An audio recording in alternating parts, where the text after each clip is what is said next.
पुरानी लोककथा के अनुसार एक राजा बूढ़ा हो गया था। वह सोचने लगा कि 3 पुत्रों में से किसी भावी राजा नियुक्त करे। तीनों राजकुमार शक्तिशाली थे, योद्धा थे, लेकिन राजा के लिए शक्ति के साथ बुद्धिमान और सकारात्मक सोच होना भी बहुत जरूरी था।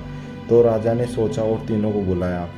एक दिन तीनों राजकुमारों को बुलाया और तीनों को एक एक स्वर्ण मुद्रा दी और कहा कि इस एक स्वर्ण मुद्रा से ऐसी चीज लेकर आओ जिससे तुम्हारा कमरा पूरा भर जाए। 2 राजकुमारों ने एक स्वर्ण मुद्रा में ऐसी कोई चीज न आ सकती ऐसा कहा जिससे कमरा भर न सके, लेकिन राजा ने कहा कि आपको इसी मुद्रा में ये काम करना है। तीनों राजकुमारों की संगत अलग अलग थी और तीनों ही सोच भी तीनों की अलग अलग थी। राजकुमार बुरे लोगों के चक्रों में फंसे हुए थे, इसलिए उनकी सोच नकारात्मक थी।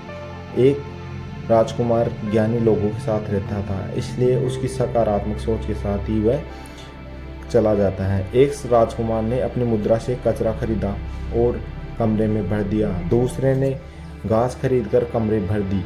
तीसरा राजकुमार बुद्धिमान था, वह एक दीपक लेकर आया और कमरे में दीपक जलाया। दीपक की रोशनी से कमरा रोशन हो गया। इसके बाद उसने कमरे में वाद्य यंत्र बजे तो रोशनी और संगत से कमरे का वातावरण बहुत ही पवित्र और सकारात्मक हो गया था। तब राजा ने यह देखा तो उसने तीसरे राजकुमार को भविष्य का राजा घोषित कर दिया, क्योंकि वो बहुत ही बुद्धिमान और एक सकारात्मक सोच के साथ उसने ये किया और दोनों राजकुमारों के ऐसी